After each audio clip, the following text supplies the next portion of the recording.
shit it looks. Okay.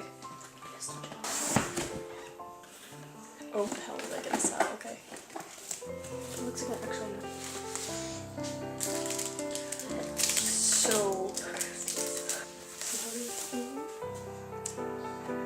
Oh my god.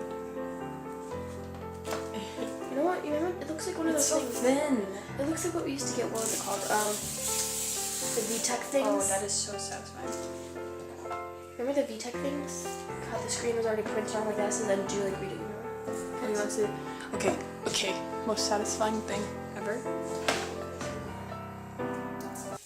You know that's a fetish for some people. Satisfying. You know that's a fetish for some people. I know.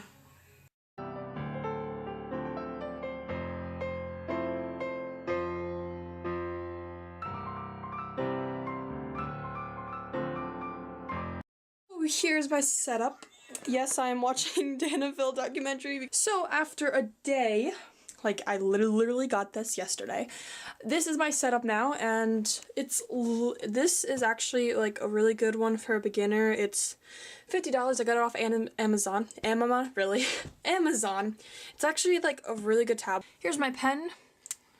Little trusty pen, and if you open this, it's got a bunch of refills in it. So, and for the software, I'm using Fire Alpaca. That will not focus, but I'm using Fire Alpaca, which is a free drawing or digital art. What are they called? Programs? I don't know. I want to thank Leslie Lou Marie. She's a YouTuber, and I just found her video, and without seeing her video, I wouldn't have known Fire Alpaca exists, and it's actually a really great free program for a beginner. So if you're not sure if you want to continue digital art, really get Fire Alpaca. It's great. Hopefully in the future I will be doing speed paints with digital art, and let's just hope.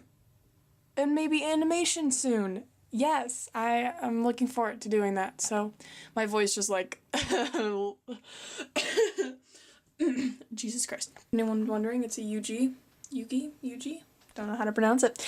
But yeah, guys, hope you had a great day. Bye!